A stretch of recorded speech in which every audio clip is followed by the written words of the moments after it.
வணக்கம், welcome to mango city kitchen. இன்றைக்கி நம்ம பார்க்க போகிறது வரக்கொத்தமல்லி சட்னி.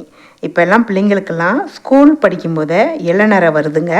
இந்த சட்னியை வாரத்துக்கு ஒரு முறை செஞ்சு கொடுங்க. இளநரை வரவே வராது. பெரியவங்களான நரமுடி வர்றது இயற்கை தான். நம்ம சின்ன பிள்ளைகளுக்கு வரும்போது நமக்கு மனசுக்கு ரொம்ப வேதனையாக இருக்கும் இல்லையா? அதனால் அவசியமாக செஞ்சு கொடுங்க.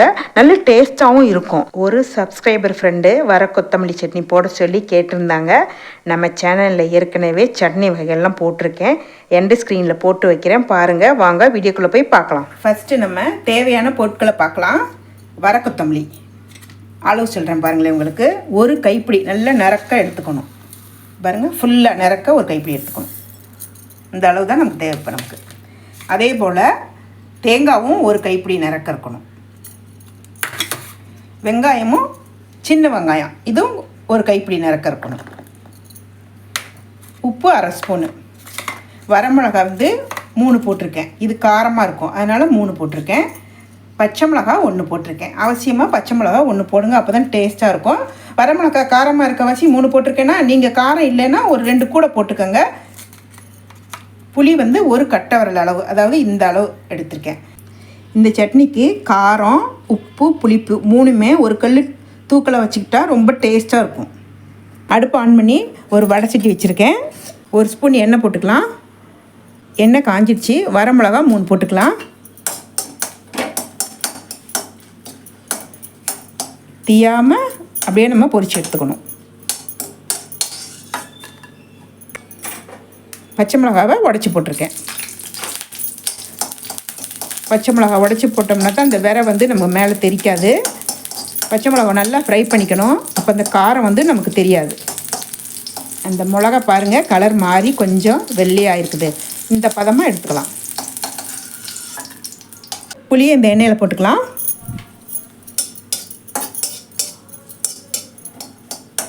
புளியையும் நல்லா ஃப்ரை பண்ணி எடுத்துக்கணும். வர கொத்தமல்லி ஒரு கைப்பிடி நிறக்க எடுத்து வச்சுருக்கோம் இல்லையா, அதையும் போட்டுக்கணும். நல்லா வெடித்து பொரியுது பாருங்கள். நம்ம தீயை விடக்கூடாது, கவனமாக இருக்கணும். இதில் நான் ஏற்கனவே வர கொத்தமல்லியெலாம் வாங்கினா லேசாக ஃப்ரை பண்ணி தான் எடுத்து வைப்பேன், அப்போ தான் பூச்சி வராதுன்னு.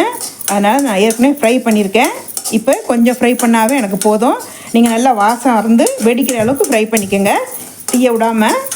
இது நாட்டு வர கொத்தமல்லி, அதுதான் நல்லா வாசமாக நல்லா டேஸ்ட்டாக இருக்கும். தீயை விடாமல் பதமாக ஃப்ரை பண்ணிவிட்டேன். எடுத்துக்குவோம். 1 ஸ்பூன் எண்ணெய் போட்டுக்குவோம். ஒரு கைப்பிடி சின்ன வெங்காயம் எடுத்து வச்சுருக்கோம் இல்லையா, அதையும் போட்டுக்கலாம். நல்லா ஃப்ரை பண்ணிக்குவோம். வெங்காயம் நல்லா வணங்கிருச்சு. எடுத்து வச்சுருக்க ஒரு கைப்பிடி தேங்காய் போட்டுக்கலாம்.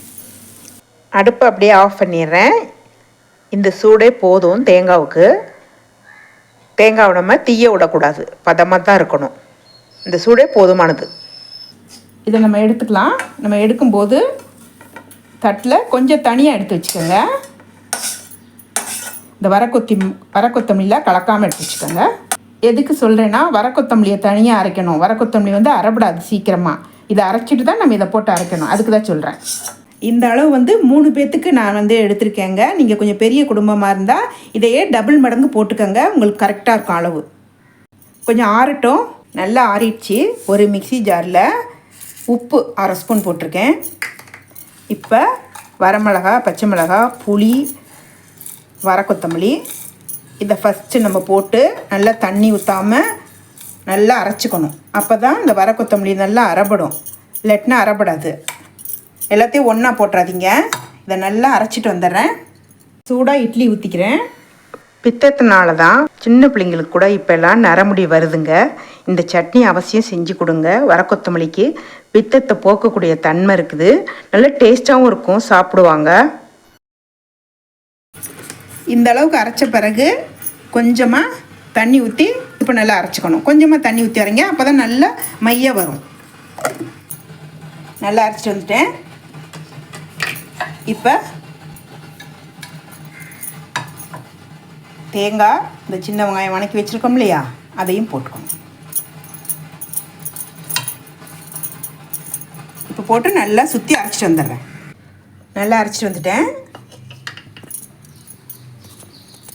இதை நம்ம வந்து கெட்டியாக நம்ம செஞ்சுக்கிட்டோம்னா துவையல் பதத்தில் சாதத்துக்கு தொட்டுக்கலாம், சாதத்தில் பெரட்டி சாப்பிட்லாம், தயிர் சாதத்துக்கு, வெரைட்டி ரைஸ்க்கு எல்லாத்துக்குமே நல்லாயிருக்கும். இப்போ நம்ம இட்லி தோசைக்கு செஞ்சுக்கிற வாசி கொஞ்சம் தண்ணி ஊற்றி நான் மிக்ஸி ஜார்லாம் கழுவி ஊற்றி பதமாக கொண்டு வந்துடுறேன். ஆஸ் யூஸ்வல் எப்போதும் போல் தாளித்து போட்டுக்கலாம். வர கொத்தமல்லி சட்னி ரெடி. இது மாதிரி நீங்களும் செஞ்சு சாப்பிட்டு பாருங்கள். உங்களுக்கு பிடிச்சிருந்தா லைக் பண்ணுங்கள், ஷேர் பண்ணுங்கள், சப்ஸ்கிரைப் பண்ணுங்கள். மறக்காமல் பெல் பட்டனை ப்ரெஸ் பண்ணுங்கள். நன்றி, வணக்கம்.